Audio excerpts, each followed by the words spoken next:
అది బిలాము అన్నాడు, నేను రాను, మీతో రావద్దన్నాడు, నేను రాను.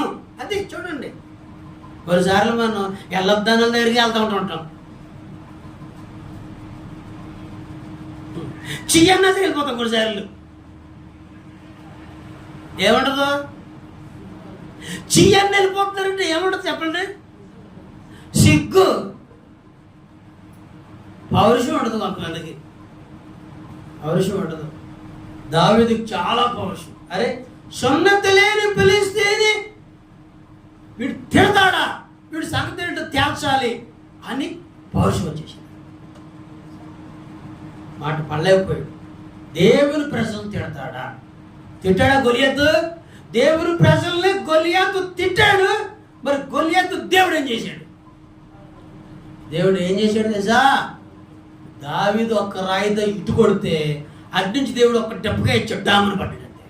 అడ్నుంచి డెప్పగా, ఇటు నుంచి రాయి. అంటే లెంప దెప్ప, చెప్ప దెప్ప, గోడ దెప్ప అన్నట్టు అటు ఇటు కొత్త డామును పడ్డాడంతే. అయిపోయింది. రక్తం కూడా రాలా, చచ్చిపోయాడు. రక్తం కూడా రాకుండా దేవుడు చంపేశాడు అంతే.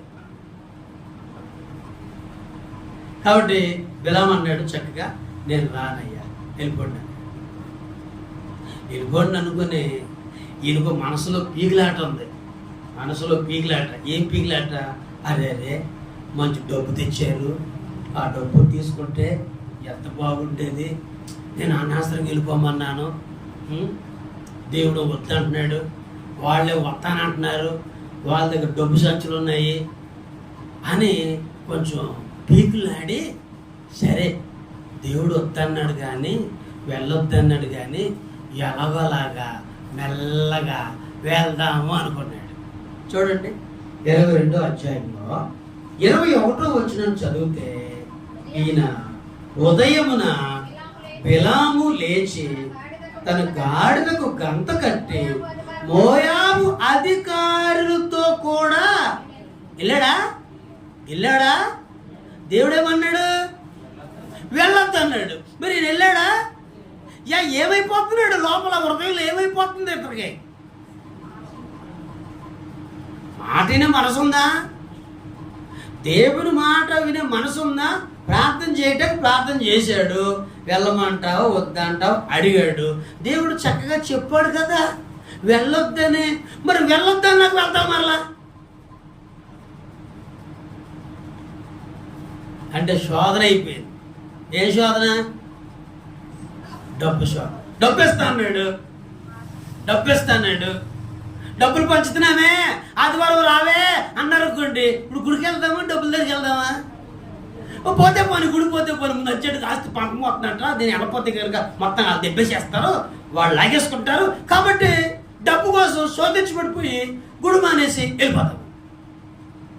ఈయన బాగా అట్లా శోధించబడ్డాడు మనసు. సైతాను శోధిస్తుంది, నువ్వు శోధనకు లొంగకూడదు. యేసు ప్రభువును కూడా సైతాను శోధించింది, కానీ శోధనలో యేసయ్య పడలేదు. శోధన సహించువాడు ధన్యుడు అని వాక్యం చెప్తాడు.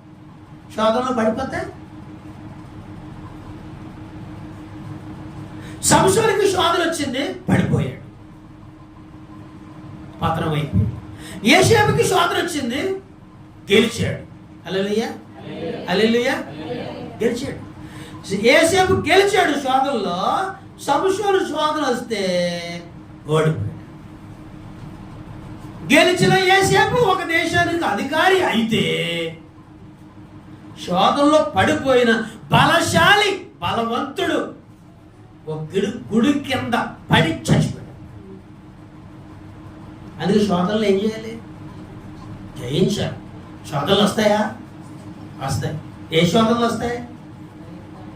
అన్ని శోధనలు వస్తాయి. అన్ని శోధనలు వస్తాయి. శోధనలు జయించాలి తప్ప శోధనకు మనము లోపడకూడదు. కాబట్టి ఇక్కడ బిలాము చూడండి, దేవుడు వెళ్ళొద్దంటే అతడు వెళ్ళిపోతా ఉన్నాడు అధికారులతో పాటు. 22వ వచనం చదువుతాం చూడండి. అతడు వెళ్ళుచుండగా దేవుని కోపము రగులు కొనెను. యెహోవా దూత అతనికి విరోధి అయి త్రోవలో నిలిచెను. అతడు తన గాడిదనెక్కి పోవుచుండగా అతని పనివారు ఇద్దరు అతనితో కూడా ఉండేది. దేవుడు వెళ్ళొద్దంటే వెళ్తా ఉన్నాడు.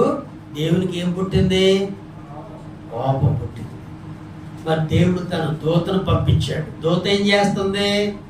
ఒక కట్టుకం పట్టుకుని ఎదురుగా నిలబడింది.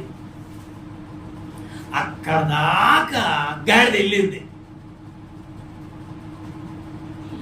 దేవదూత గాడిదకి కనపడుతుంది కానీ బిలాముకి కనపడతలా. అవునా? కనపడుతుందా? బిలాముకి కనపడుతుందా? కనపడతలా. గాడిద కనపడుతుందా? గాడిద మంచిది అంటారా? గాడిద కనపడుతుంది దేవదూత, బిలాము కనపడతలేదు దేవదూత. దగ్గరకు వస్తే బిలాముని వేసి అర్థమని చూస్తుంది దేవదూత. హల్లెలూయా. బిలాము కళ్ళు కనపడతలేదు, గాడిదకి మాత్రం కళ్ళు కనపడుతున్నాయి. గాడిద ఏం చేస్తుంది తెలుసా? దేవదూత దగ్గరికి వెళ్ళకుండా ఆ పక్కకి ఈ పక్కకి తొలగిపోయి యజమానులు కాపాడుతూ ఉంది. అది నేను కనుక ఇలాగే దగ్గరికి వెళ్ళిపోతే ఈ దేవదూత నా యజమానుణ్ణి చంపేస్తుంది, కాబట్టి నా యజమానుని కాపాడాలి అని చెప్పి ఈ గాడిద అటు ఇటు తొలగిపోతా ఉంది. మంచి చేస్తుందా గిడి చేస్తుందా? అమ్మా మంచి చేస్తుందా? ఏది మంచి గాడిదేనా? యజమానుడికి మేలు చేస్తుందా? యజమాను కీడు చేస్తుందా మేలు చేస్తుందా? 3 సార్లు మేలు చేసింది గాడిద. ఎంత మంచి గాడిదో ఇది. కొన్ని అట్టగాడిదలు ఉంటాయి, అవి మేలు చేయి, ప్రమాదానికి అప్పచెప్పేస్తా ఉంటాయి. మాట అనకపోతే తిట్టే ఏంటి? గాడిద. ఇంకో తిట్టంటే అట్టగాడిద, ఇంకో తిట్టంటే నిలువు గాడిద. ఎన్నిట్టు తిట్టినా కొంత బుద్ధి రాదు. ఎన్ని గాడిదలు పెట్టి తిట్టినా బుద్ధి రాదు. ఎందుకంటే ఇదే పెద్ద గాడిద. అది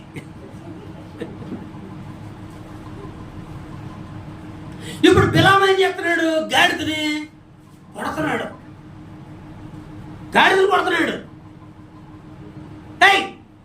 కొడుతున్నాడు. గాడిద అనుకుంటుంది, అయ్యా నిన్ను కాపాడుతుంటే, నిన్ను రక్షిస్తుంటే నన్ను కొడుతున్నావు ఏంటయ్యా? అది బాధపడుతుంది. చల్ చల్ చల్ అంటుంది. అది దేవదూత దగ్గరికి వెళ్తుంది. మళ్ళా కృతజ్ఞత చేత, బాధ చేత, అయ్యో నా యజమానుడు చచ్చిపోతాడు. కొట్టించుకుంటుంది కానీ యజమానుడు కాపాడుతా ఉంది.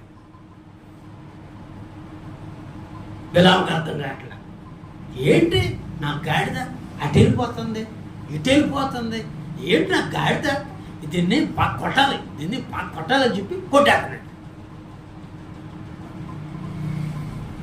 చూసారా బిలాము ఎట్టున్నాడు? తన గాడిద తనకి మేలు చేస్తుంటే దాన్ని ఏం చేస్తున్నాడు? కొడుతున్నాడు. ఈ దినాలప్పుడు ఇలాగే ఉన్నారు. అసలు మేలు చేస్తామంటే భయం వేస్తుంది. ఎవరికి మేలు చేస్తాం, ఎవరికి ప్రార్థన చేస్తాం అర్థం కాదు. కొన్నిసార్లు ఎంతో ప్రార్థన చేసిన వాళ్ళు తిరగబడుతున్నారు. ఎంతో కడుపు కట్టుకుని ఉపవాసాలు ఉండి వాళ్ళ సమస్యలు పోగొడతానికి, వాళ్ళ కష్టాలు పోగొడతానికి ఎంతో ప్రయాసపడుతున్నా ఎక్కడో చోట ఒక చిన్న మాట దగ్గర మొఖాన్ని తాటికేత చేసుకుని దూరం అయిపోతారు. మీకు కూడా తగులుతేటండి కదా, ఎవరికోళ్ళు మేలు చేస్తూ ఉంటుంటారు. మేలు చేసిన ఆమె మీ గురించి చాటింపు పెడతా ఉంటారు. అంతేనా? అంటే కొంతమంది బిలాము లాంటి బ్యాచ్లు ఏంటంటే మేలు పొందటం మళ్ళా కీడు చేయడం, ఇంటికెళ్ళి టీ తాగటం మళ్ళా చూడు చెప్ప. బిలాము మనసు ఎంత పాడైపోయిందో. ఎప్పుడైతే బిలాముకి దేవుని మాట మీరి వెళ్తా